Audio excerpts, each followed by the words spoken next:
Hello guys, आज अपन again एक English का सबसे बेसिक टॉपिक है वो है टेंस, वो अपन पढ़ रहे हैं। अगर टेंस आपको आ रहा है दैट मीन्स 50% ऑफ ग्रामर आपको आ रही है। अगर टेंस नहीं है तो दैट मीन्स आप ग्रामर चाहे कितनी पढ़ लो आप तुक्के लगा के आओगे उनमें। सो सबसे बेसिक जो पॉइंट है वो है टेंस एंड सबसे important topic tense. Examination point of view से क्वेश्चन सबसे ज़्यादा टेंस, तो हर जगह जब टेंस ही टेंस है तो आज अपन एक बार टेंस को बढ़िया तरीके से पढ़ते हैं। आज अपना पहला वीडियो टेंस के ऊपर और कल सेकंड वीडियो रहेगा और आई थिंक कल का लास्ट वीडियो रहेगा टेंस के ऊपर। सो 2 वीडियोस के अंदर आपको टेंस करना है और इस तरीके से करना है कि आप लाइफ टाइम कभी भूल नहीं पाओगे टेंस को। ठीक है, so without wasting our time shall we start our topic that is tense. Okay बेटा, यहाँ तक का सबको पता होता है टेंस 3 टाइप का होता है, रटवा दिया जाता है 5वीं 6वीं 7वीं 8वीं 8th क्लास तक, 9th 10th 11th 12th सारे टेंस। एक चीज़ सबके खोपड़ी में होती है वो है कि टेंस 3 टाइप का होता है। पहला टाइप होता है past tense, present tense and future tense. यहाँ तक सबको क्लियर है। आगे कहानी कहाँ उलझती है बेटा, जितने भी 3 टाइप का टेंस होता है और उन तीनों के अलग अलग सब पार्ट्स होते हैं, हालांकि उनके नेम सारों के सेम है। तो पहले अपन उन नेम्स को डिस्कस करते हैं कि कौन कौन से नेम है क्या है। देखो बेटा, टेंस आपका 3 टाइप में डिवाइड हो गया। ये लो, पहला हो गया आपका पास्ट टेंस, दूसरा हो गया बेटा आपका प्रेजेंट टेंस, तीसरा हो गया बेटा आपका फ्यूचर टेंस।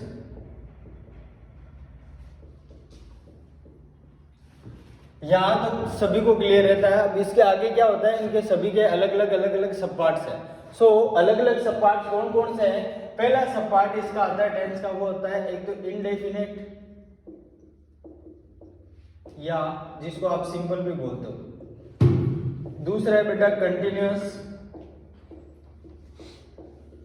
तीसरा है बेटा परफेक्ट और चौथा है परफेक्ट कंटिन्यूअस।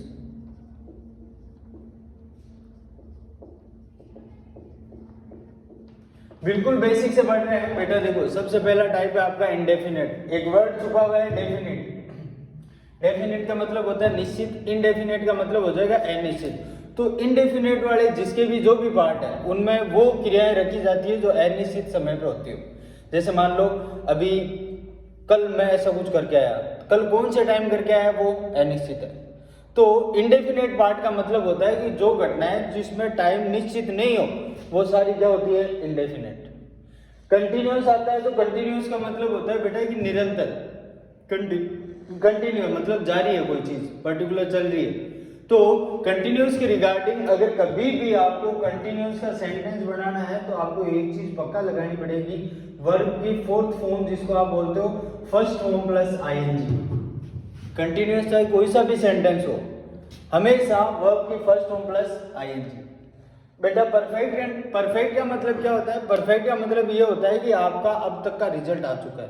जैसे मान लो आप अभी कोई सी भी क्लास में पढ़ रहे हो, या मान लो आपने 12th के एग्जाम दिए हैं, आप खुद को परफेक्ट कब बता सकते हो? जब आपका रिजल्ट आ जाए। विदाउट रिजल्ट अपन कह थोड़ी सकते हैं कि भाई मैं 12th पास आउट हूँ। सो परफेक्ट में कौन से आएंगे कि परफेक्ट का मतलब होता है बेटा अब तक, जिसको आप प्रेजेंट परफेक्ट, मोस्ट प्रोबेबली आपको प्रेजेंट परफेक्ट यूज होगा अब तक के सेंस से। और बेटा परफेक्ट चाहे कोई सा भी हो, हमेशा वर्ब की कौन सी फॉर्म? 3rd form. बात आती है बेटा परफेक्ट और कंटिन्यूअस। मैंने अभी बताया कि परफेक्ट तो हमेशा वर्ब की 3rd फॉर्म लेता है और कंटिन्यूअस हमेशा फर्स्ट फॉर्म प्लस आईएनजी लेता है। बेटा एक गांव में 2 सरपंच तो आ नहीं सकते। वैसे ही ठीक वैसे ही एक सेंटेंस में, बिल्कुल एक सेंटेंस में 2 वर्ब एक जैसी कैसे आ सकती है? सो अपन क्या करते हैं, इसको सेंटेंस जैसे मान लो इसकी वर्ब की 3rd फॉर्म है, इसकी फर्स्ट फॉर्म प्लस आईएनजी, तो कंटिन्यूअस ये रखने पे जिद अड़ गया कि भाई नहीं, मैं अगर आया हूं तो मैं तो फर्स्ट फॉर्म प्लस आईएनजी लेके ही रहूंगा। फिर कैसे जैसे करके परफेक्ट को बनाया गया और परफेक्ट एक दूसरे शहर में चला गया और वो शहर था be, forms of be, forms of be, जिसकी फर्स्ट फॉर्म बी खुद होती है और 3rd फॉर्म कौन सी हो जाती है? बी, वर्ब की 3rd फॉर्म। और सेकंड फॉर्म आपके इनको ऐसा कुछ काउंट करते हो, इज एम आर और वॉज और वर्ब। और बेटा फोर्थ फॉर्म तो आपको पता ही है कि सर बी के आगे आईएनजी लगा दो, बीइंग बना दो। बी की फर्स्ट फॉर्म बी खुद होती है, second form is am are was were, third form been and fourth form been. बेटा यहाँ से एक चीज याद रखना कि परफेक्ट कंटिन्यूअस है तो मतलब आपका एक बी की थर्ड फॉर्म मतलब बीन प्लस वर्ब की फर्स्ट फॉर्म प्लस आईएनजी आना तो जरूरी है।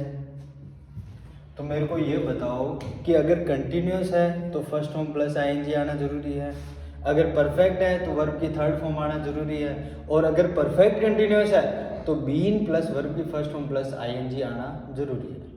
ये तो थी भाई यहाँ तक की बात। परफेक्ट कंटिन्यूअस का मतलब ये होता है कि आपके 10वीं का रिजल्ट तो आ चुका है और आप 12वीं के लिए पढ़ रहे हो, मतलब कुछ काम का रिजल्ट तो आ चुका है और कुछ काम अभी कंटिन्यू है। सो ये आपके सब पार्ट्स होते हैं बेटा। पहला पार्ट है इंडेफिनिट या जिसको अपन सिंपल भी बोलते हैं, continuous, perfect and perfect continuous.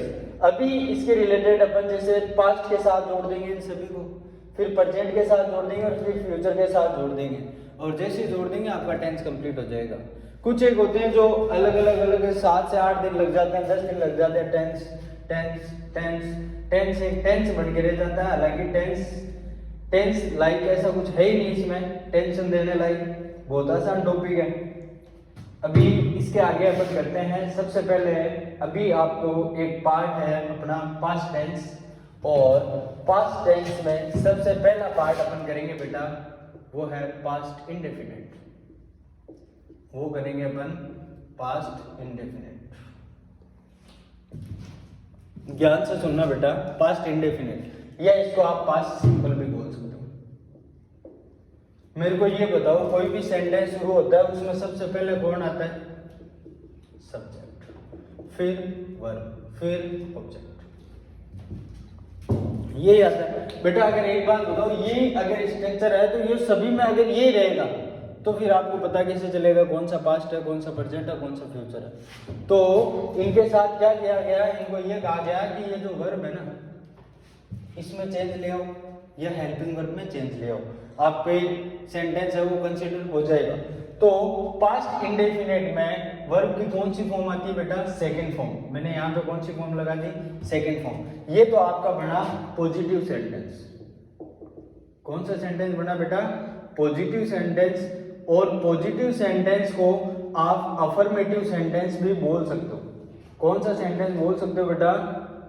Affirmative.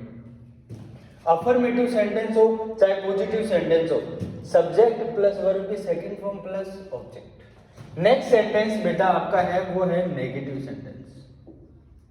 Next sentence है वो आपका है नेगेटिव सेंटेंस। नेगेटिव से ही आपको याद आ गया होगा कि अगर नेगेटिव है तो नोट आना तो कंपलसरी है। तो बेटा अगर नेगेटिव है तो नोट आना कंपलसरी है। अब नोट की भी अलग अलग शर्तें होती है, जैसे शादी के अंदर फूफा जी आते हैं तो उनकी अलग अलग शर्तें होती है, सेम वैसे नोट की अलग शर्त है। नोट बोल रहे हैं कि मैं हमेशा थर्ड नंबर पे रहूंगा, हमेशा मैं थर्ड नंबर पे रहूंगा, और मैं हमेशा मेन वर्ब के पहले आऊंगा। मैं हमेशा किसके पहले आऊंगा? मेन वर्ब के पहले आऊंगा। रहूंगा कितने नंबर पे? थर्ड नंबर पे। ये किसकी शर्त होती है बेटा? नोट की। सेम मैंने इसकी शर्त मान ली और मैंने सेंटेंस बनाना शुरू किया, सब्जेक्ट आ गया। फिर आपका 2 नंबर पे कुछ भी नहीं आया, लेकिन 3 नंबर पे एज नोटिस नोट आ गया। फिर बेटा 4 नंबर पे आपके वर्ब की सेकंड फॉर्म आ गई, और फिर 5 नंबर पे आपका ऑब्जेक्ट आ गया। अब 2 नंबर खाली रह गया। तो फिर वापस सभी लोगों ने मीटिंग बुलाई कि भाई ऐसा चल क्यों रहा है। तो फिर पता चला कि एक हेल्पिंग वर्ब नाम की भी कोई चीज होती है जो कि पास्ट है, मतलब पास्ट फॉर्म है। तो डू, डज, डिड। डिड जो है वो वर्ब की सेकंड फॉर्म आ जाती है आपके पास्ट फॉर्मेट में। तो डिड ये कहता है कि जब मैं खुद आ गया तो फिर वर्ब की सेकंड फॉर्म क्यों लेके आ रहे हो? फिर वहां पे कौन सी फॉर्म लेके आओ? First form. और यहाँ से आपका एक एग्जामिनेशन में क्वेश्चन ऐड हो जाता है कि आपको एग्जामिनेशन में डिड के आगे वर्ब की सेकंड फॉर्म देता है और आप सही करके आते हो।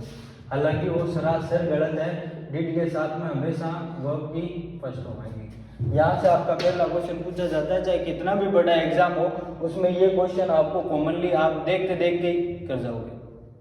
फॉर एग्जाम्पल मैंने ऐसे लिख दिया she did not went with me yesterday, वो कल मेरे साथ गई नहीं। तो वेंट वर्ब की कौन सी फॉर्म है बेटा? Second form. वेंट कौन सी फॉर्म है? Second form.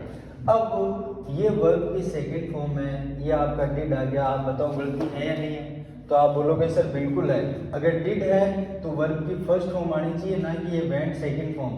सेकंड फॉर्म किसकी है? गो की। तो she did not go with me yesterday. यहाँ पे आपको सुटेबल वेंट लग रहा है, लेकिन वो वेंट वहाँ पे एग्जाम में क्या हो जाएगा बेटा? गलत हो जाएगा। सो अपना नेक्स्ट टाइप है पॉजिटिव सेंटेंस अपन ने कर लिया, नेगेटिव कर लिया। अभी अपन करते हैं बेटा इंटेरोगेटिव।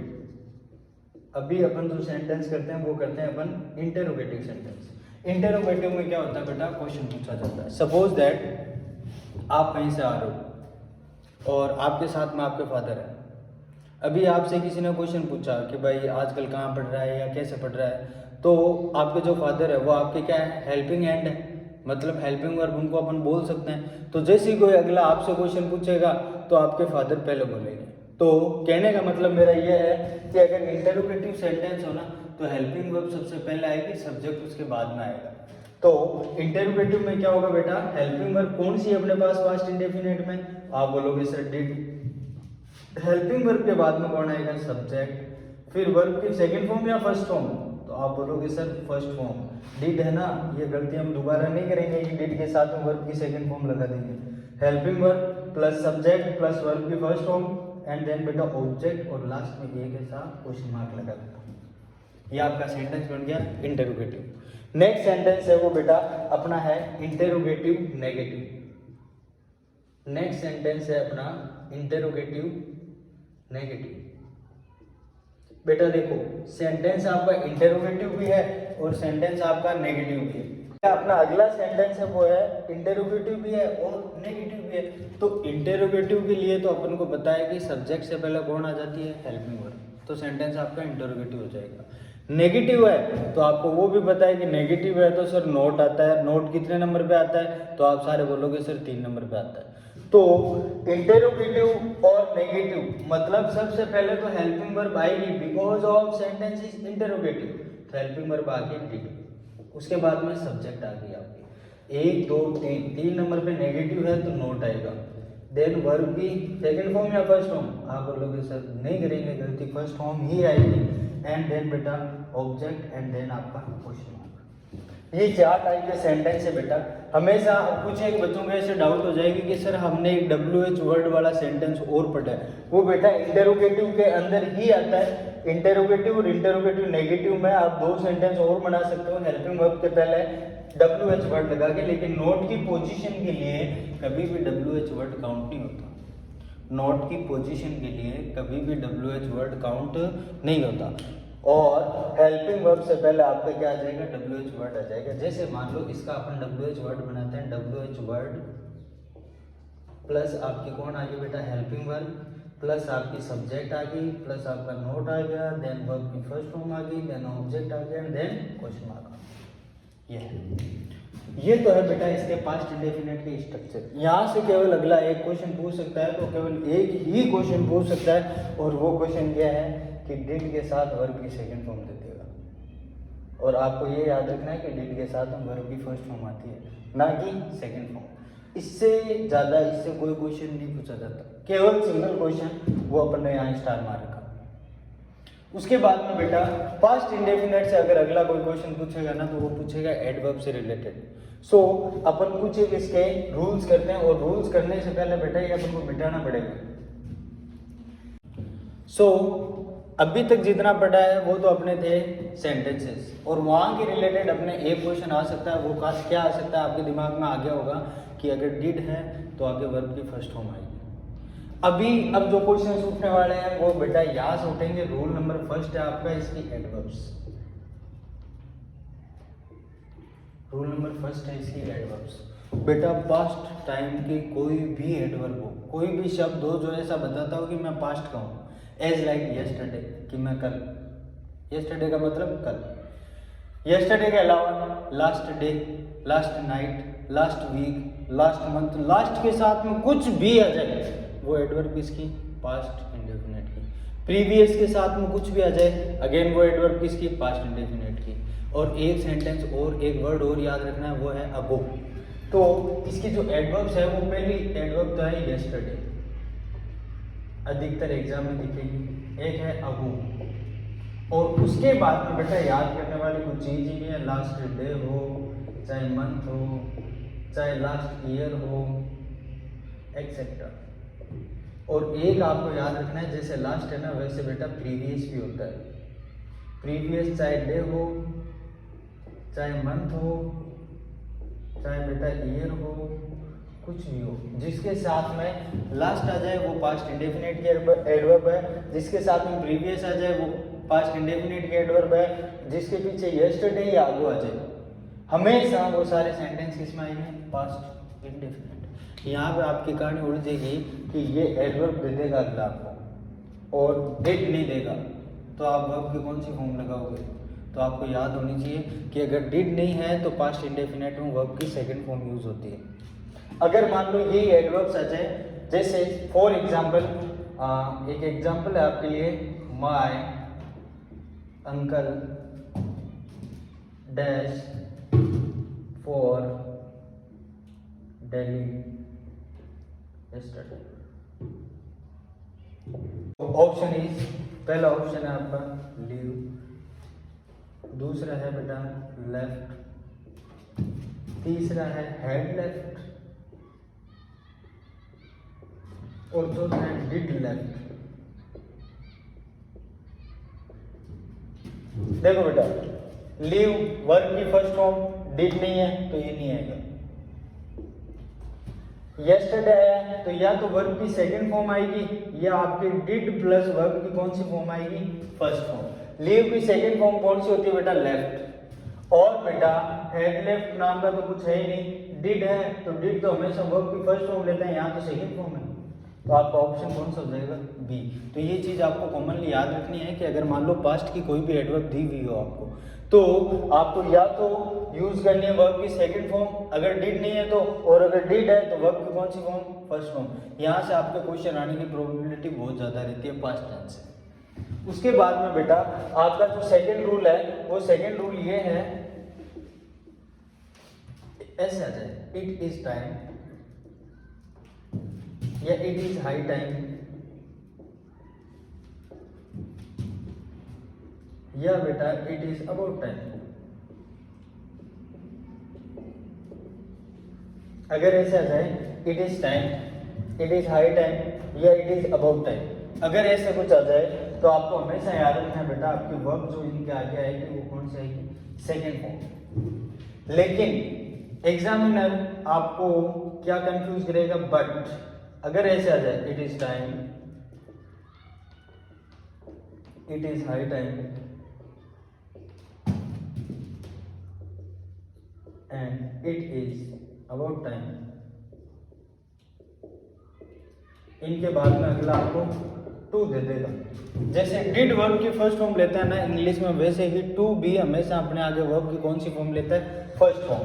तो टू के बाद में फिर वर्ब की कौन सी फॉर्म आएगी बेटा, फर्स्ट फॉर्म। आफ्टर दैट एक और एसम्पशन एग्जामिनर आपके रिलेटेड एक और इमेजिनेशन क्रिएट कर देता है, और वो ये करता है कि ये तो it is time, it is high time या इट इज अबाउट टाइम। ध्यान से सुनो वापस, it is time, it is high time, it is about time. अगर ऐसा कुछ आ जाए तो इनके बाद में वर्ब की सेकंड फॉर्म। लेकिन अगर इनके जस्ट बाद में टू आ जाए तो टू आपकी वर्ब की कौन सी फॉर्म लेगा, फर्स्ट फॉर्म। आफ्टर दैट बेटा एग्जामिनर आपको कंफ्यूज करेगा कैसे, ये कुछ दोनों ही नहीं देगा, वो अगला ऐसे दे देगा, it is first time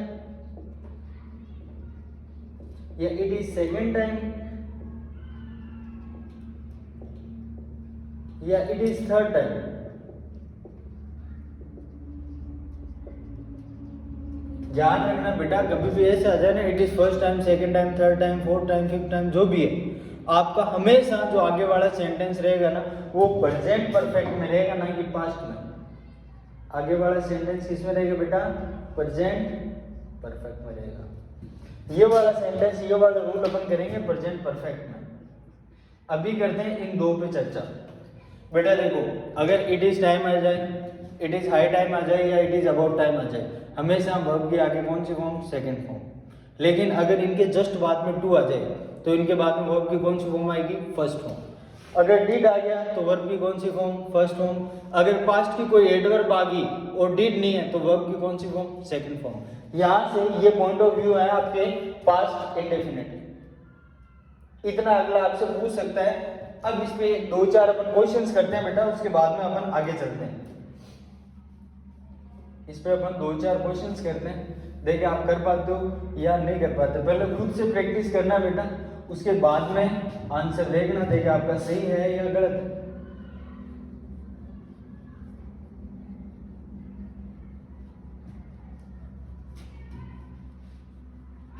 so यहां से आपका पहला क्वेश्चन है बेटा,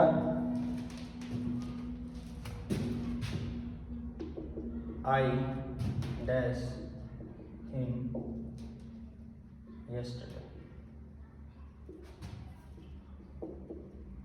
meet, met, she had met, and be none of these. Second है, it is about time, we,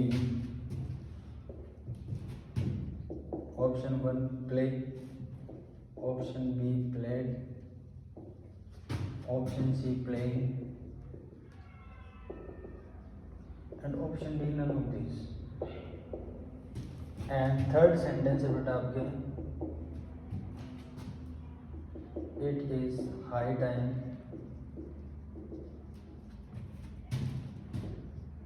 we, it is high time to dash. Option A study, option B है आपका study, option C है had study, and option D again आपका है none of this. और एक one more last sentence from past, he did not dash food last night. Option A आपका eat है, option B आपका एट है, option C आपका ईटन है, और ऑप्शन डी आपका हैड ईटन है। देखो, I dash him yesterday, yesterday आपको पता है पास्ट इंडेफिनिट की एडवर्ब है, और डिड यहाँ पे आया हुआ नहीं है, तो वर्ब की कौन सी फॉर्म आनी चाहिए? सेकंड फॉर्म, जो कि मीट का मतलब होता है बेटा मिलना, इसकी सेकंड फॉर्म कौन सी हो जाएगी? मेट। सेकंड क्वेश्चन आपका, इट इज अबाउट टाइम। बेटा अपने ये रूल पढ़ा है, इट इज टाइम हो, चाहे इट इज हाई टाइम हो, चाहे इट इज अबाउट टाइम हो, हमेशा वर्ब की आगे कौन सी फॉर्म आएगी? Second form. अगर मान लो इनके बाद में सेकंड फॉर्म से पहले ही अगर आपको टू दे दे तो टू तो हमेशा वर्ब की फर्स्ट फॉर्म लेता है। अगर डिड है तो वर्ब की first form. So it is about time, we, verb की कौन सी फॉर्म बेटा? सेकंड फॉर्म, और प्ले की सेकंड फॉर्म कौन सी होती है आपकी? Played. It is high time या इट इज अबाउट टाइम या इट इज टाइम के बाद में अगर टू आ जाए तो आपको पता है हमेशा वर्ब की फर्स्ट फॉर्म, और फर्स्ट फॉर्म कौन सी है बेटा? ये स्टडी। नेक्स्ट है, ही did not dash food last night. आप ऐड करके आओगे जो कि वर्ब की सेकंड फॉर्म है, जो कि बिल्कुल गलत हो जाएगा। डिड है तो वर्ब की फर्स्ट फॉर्म। बेटा ये पास्ट इंडेफिनिट के 4 क्वेश्चन है, 4 ही रूल है। ये तो एडवर्ब के रिलेटेड पूछेगा, वर्ब की second form. It is time, it is about time, it is high time दे देगा तो वर्ब की सेकंड फॉर्म। अगर ये सारे दे देगा और आगे टू दे देगा तो वर्ब की कौन सी फॉर्म? First form. और बेटा अगर मान लो डिड है तो वर्ब की कौन सी फॉर्म? First form. ये तो है पास्ट इंडेफिनिट के रिलेटेड। अभी ये था आपका पास्ट इंडेफिनिट। अभी अपन बात कर रहे हैं पास्ट कंटिन्यूअस की। आपको पता है बेटा बी पार्ट अपना पास्ट कंटिन्यूअस, आपको पता है कंटिन्यूअस है तो वर्ब की फर्स्ट फॉर्म प्लस आईएनजी तो सेम रहेगी। पास्ट टेंस में भी, पास्ट कंटिन्यूअस में भी first form plus ING, present continuous में भी first form plus ING, and future continuous में भी फर्स्ट फॉर्म प्लस आईएनजी। तो बेटा डिफरेंस कैसे पता चलेगा? वो अपन को पता चलेगा हेल्पिंग वर्ब से। सो पास्ट कंटिन्यूअस की जो हेल्पिंग वर्ब है वो कौन सी है बेटा? एक तो या तो आएगा वॉज या आएगा वर।